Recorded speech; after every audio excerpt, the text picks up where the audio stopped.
ว่ามีไล่เลยช่วงนี้มีปลาเห็ดนี่นอกจากเห็ดแล้วเราก็จะมีนอเนาะอันนี้ก็นอไม้เนาะนอมะปลาเพื่อนๆว่านอคูดเนาะนี่สดๆใหม่ๆเลยนอคูดนอลั่นข้าก็เอามาใหม่ๆเลยไปแกงแล้วแซ่บเนาะไปแกงไปเผาจะก็ได้นะสุดยอดเลย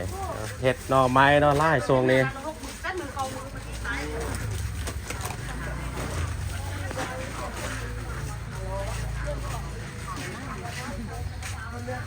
ใส่ถุงไว้ดูตู้เย็นอันนี้ก็เห็ดพวกสะอ่อน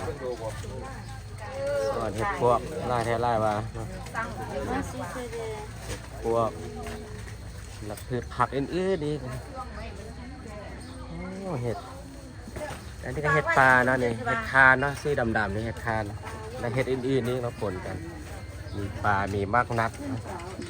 อะโวคาโดมักซีดา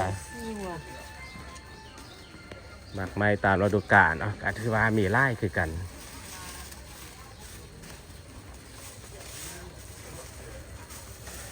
ถือว่าอุดมสมบูรณ์นะวิธีนักขล่องบางเลยมีบ้าเห็ดนี่บ้านงามๆเลยแบบนี้นะเห็ดปวกอยู่ทางเนื้อนี่เห็ดปวกจะขันยาวๆอันนี้บานแล้วนะหมักแบบนี้แกแซ่บคือกันนะมันบานเลยบานแล้วถ้าเราบอไปเก็บนะก็มันจะเน่าเนาะ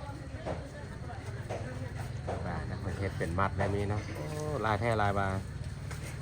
ถ้าอยากกินเห็ดปลาเนาะมาช่วงนี้เนาะไล่เลยสะอ่อนมีมะกล้วยไข่นะในไก่เห็ดปลาโอ้อันนี้ปีงห่างเพิ่งเนาะ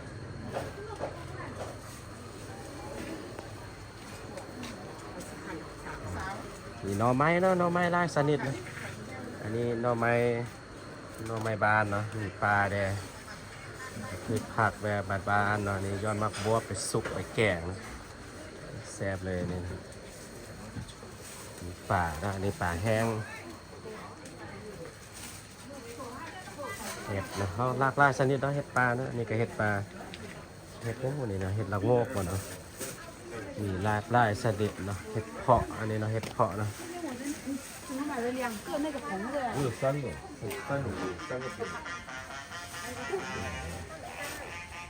ผัก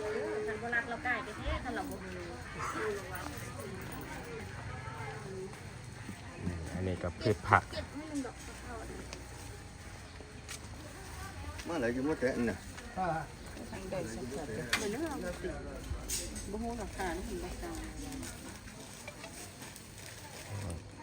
ขนมอันนี้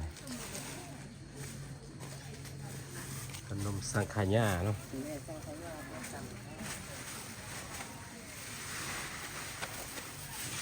อันนี้มักเรามักมันเหมือนกันกระแซบเลยนะเนี่ย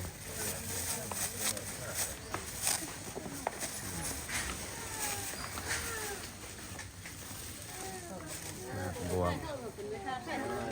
ผักบง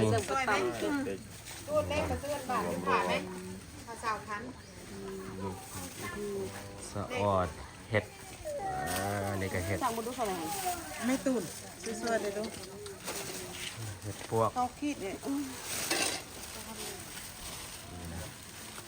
เห็ดเนาะละลายเนาะสะออดเนาะเห็ดพวกเนาะมีลายในมือนี้นะแล้วก็สวงนี่ตลาดเดกาจะเปิดทุกมื้อเนาะทุกๆตอนเช้าจะเป็นตลาดสดโซข่าวนะก็จะมีอาหารกันกินตามฤดูกาลเนาะช่วงนี้ก็เห็ดมีนอมีเห็ดหลายๆเลย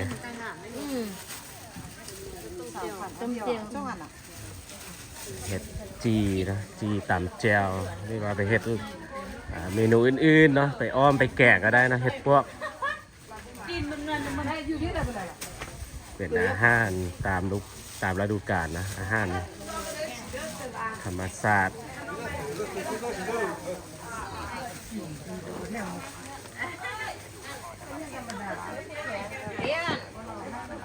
มีมากมายนะช่วงนี้มันมีมักม่วงขุดมักเงาะนะจะมีนักท่องเที่ยวนะจะมากินมากมาย ท่านสวย ถามของผู้นั้นถามของผู้นั้น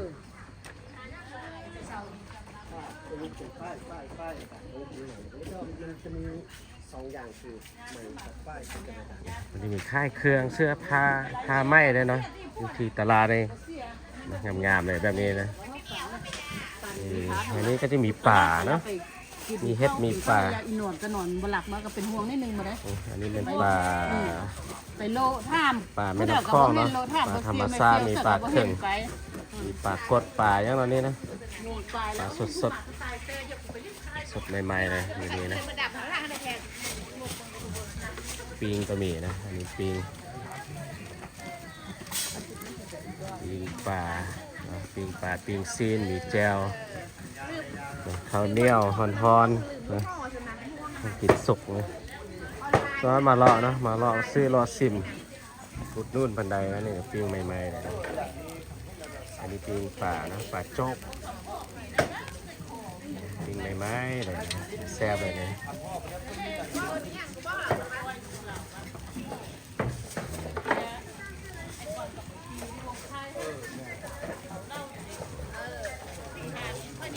ใหม่ๆเลย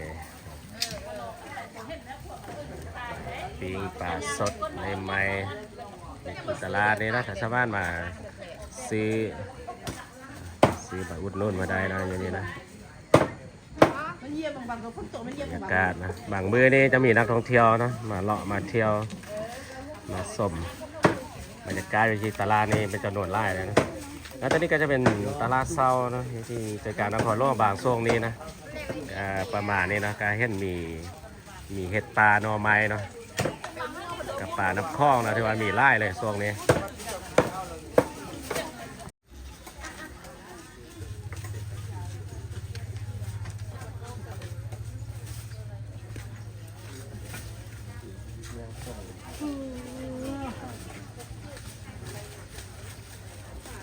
มันยังซอยเห็ดพวกบ่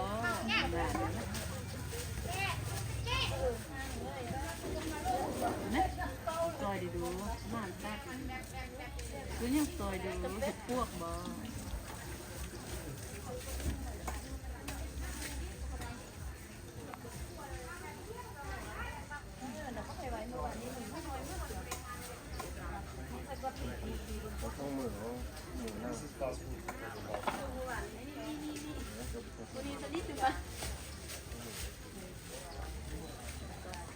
哇，50米了，